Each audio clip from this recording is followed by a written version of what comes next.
Hello, good morning. We are headed to the doctor's office. I'm about to get my blood pulled for 30 minutes, 60 minutes, 90 minutes, and 120 minutes. We're testing it all, y'all. I've never had that done in my entire freaking life, so I'm jazzed. I came here to talk about how we just moved through the Scorpio full moon, and it was the flower moon.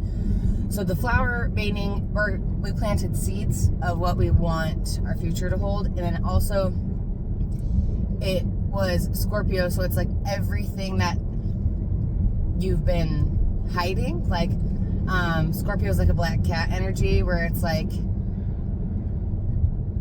you can like me, but like come over there, you know what I mean? So I feel like it brought to the surface for me everything that I was being like, why am I keeping people at arm's distance? Why? Not they could stay back, or like, should I let them in? No. Why am I doing this? I want to know why. Like, where is this coming from? Okay, so I listen to Spotify, and I'm a music killer, okay? Like, people like to rewatch movies. People like to, I've seen Friends 400 times. I quote episodes. Like, you know, it's like that. Oh, hi, Cardinal. Red Cardinal. Thank you. So I'm a music killer, so I make playlists of, like, the same 100 songs, and I just keep listening to them until a new song comes in, and I'll throw it in. That's how I make the playlist of the year for me. So then, like, when I go back to 2024, all of the music, it's like it brings me back. You know, I do that to myself on purpose. It puts me in a spot. It makes me remember my feelings, what I was moving through, all of it. Music and sound healing is huge for me. So I'm driving. I'm on a fixed Spotify playlist, and a song comes on that makes me think of my best friend that I had when I was 16. And I just looked at it, and I just went, huh. Oh. That's exactly where this has came from, okay? So me and her she was my sister. We were inseparable. We lived together for a year in my parents' house. You know what I mean? So, like, we had closer bonds than, like, some people should ever have. You know what I mean? Like, I think that, you know, the way we loved each other, it was like how we needed at the time. Obviously, everyone has a season of when you're with a person, you know? When you have your friends, when you have even your family's a season, you know? People are born and they die, you know? Whether that is literally or figuratively, okay? So, also, I have been letting everything up and out, that I don't have a cough, but I just keep coughing because my throat has been covered in cobwebs. I've been just not saying the things I want to say because it's gonna be mean or hurt people's feelings, but you know what I mean? So I've been moving through that. So if I'm really coughing, it's my freaking throat chakra trying to be like but okay, so the song pops up, and I'm like, oh, okay. So why I'm holding everyone at arm's length? Because I've already poured out my heart completely, let you see the whole entire thing. And I'm not gonna say she was stepping on it or poking at it at all. I wouldn't. I would say, when, you know, this is the best way to describe a girl's friendship, okay? Girls fuck up. Girls don't go to their parents to talk about fucking up. They don't go to their boyfriends or husbands about fucking up. You need to. But being a girl, you want to be like, so I did something? And you want your girls to be like, okay, what? But not feel judgment. You know what I mean? So, like, we would do fucked up shit. I'm being nice. They would do fucked up shit. and then come to me and be like, so like, now what? Like, what the fuck? And I would be like, okay, so this is the plan. And I would never be like, why are you doing that? I never did that. I would be like, okay, let's not do that. And then we would laugh. It's delivery. You know what I mean? So me and her knew how to do that. So then one day she really fucked up. Really, really, really fucked up. It was your life path, bro. It's not a fuck up. You know, I get that now. You know what I mean? But in the moment, as a young me, I'm watching, I'm thinking, I don't understand how we're choosing this, and it's gonna hurt you, and I could see that. So I can't watch because it's hurting me because I love you. Does that make sense?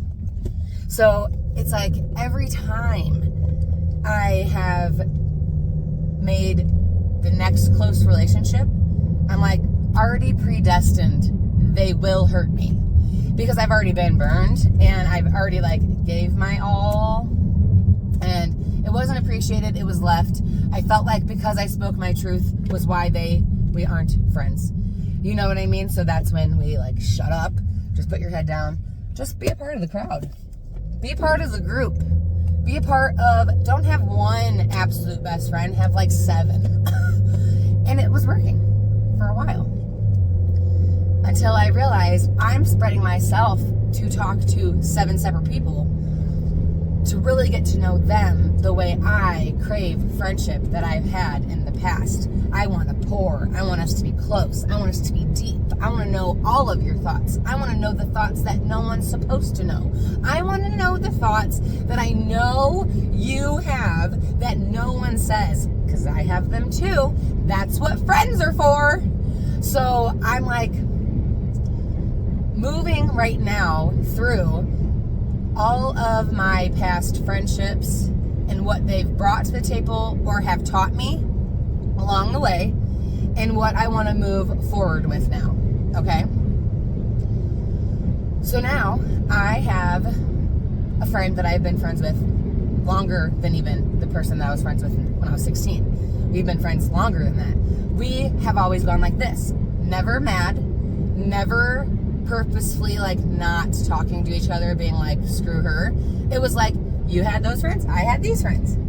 You went over there, I went over there. We would go get dinner sometimes, we would hang out sometimes, we'd catch each other at a party sometimes, cool. But then there would be a day where everyone left and went to college, and we realized, oh, I'm sorry, I hate roadkill. So then we realized there was a day that everyone went to college, and she stayed home for college, and I stayed home and was commuting to Chicago for beauty school. So we were like, hey, we're both here. And we were both so excited. I have never been like, why haven't we been hanging out? That has never been the energy of me and her, okay? It was always just been like, yeah, I can't wait to catch you when I catch you. And that is the beauty of an adult friendship. Like, oh yeah, haven't seen you in a year. How are you? Let's just catch up right where we left off. I'm not mad at you haven't been around. You have a life too, bro. I get it. I get it. I get it. And you know why I get it? Because I have a life too. So when I'm out living mine, I'm not thinking, crap, I hope they're not mad at me that I'm not showing up. That's not, I don't want that. I don't want to feel that ever. Like, I want to be like, hey, want to go grab a coffee? Yeah! Like, that's it. If you're mad, like, I can't. I don't got time. I don't like to surround myself around the energies of, like, the expectation. And I've learned that very much through this journey as I'm going to get my blood draw, and I'm turning into the hospital currently. But I guess I just came here to say that my largest love wound actually came from a girlfriend breakup.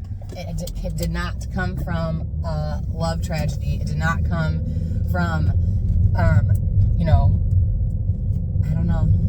It came from having one special person who really got you, and then one day feeling like they don't get you. And that's hard to feel misunderstood. But I have now accepted me in all of my colors. And I'm the whole freaking rainbow. Okay. So once you find the self-love that's so mother flippin' loud that you aren't going, why aren't they like wanting to be my friend anymore? I got to the point where I'm like, I can't care anymore.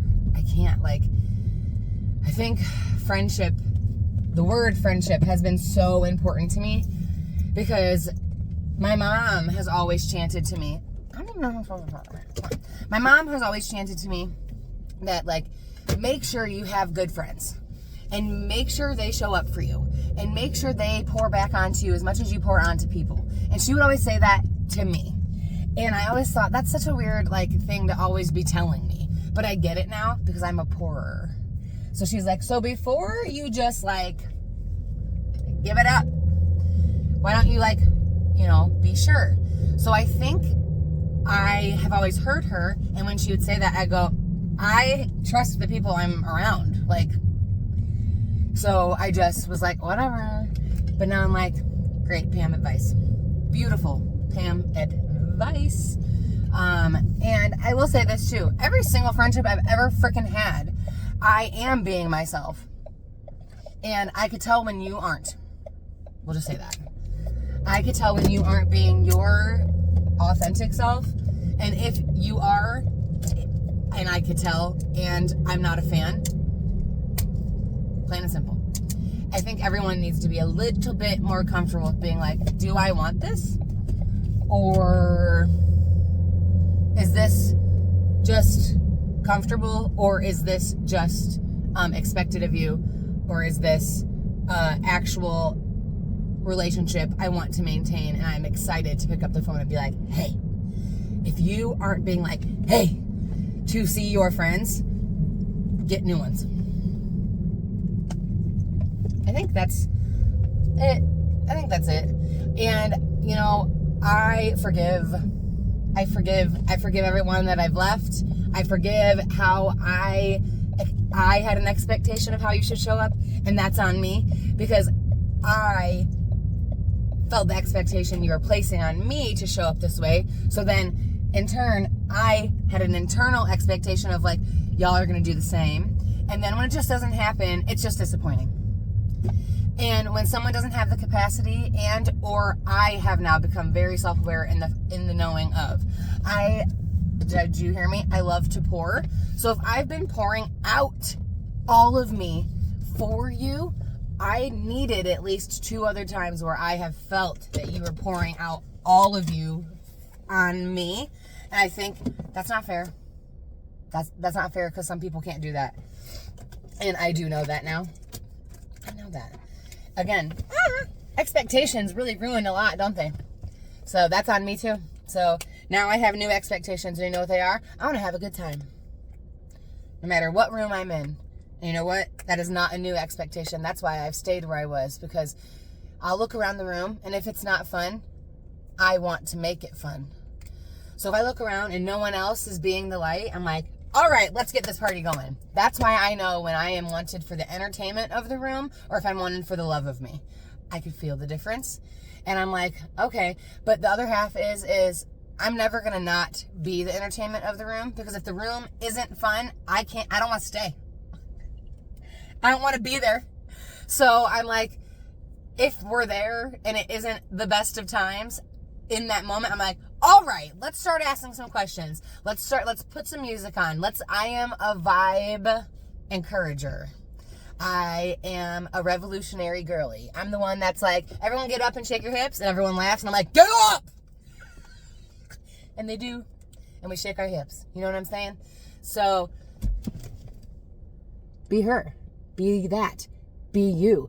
If being her is not getting up and making the room alive, then be the version of you. Do what lights you up. You get what I'm saying? I think that's what's been lacking here. The authentic versions of each of us that need to come up make the room what it is. be it.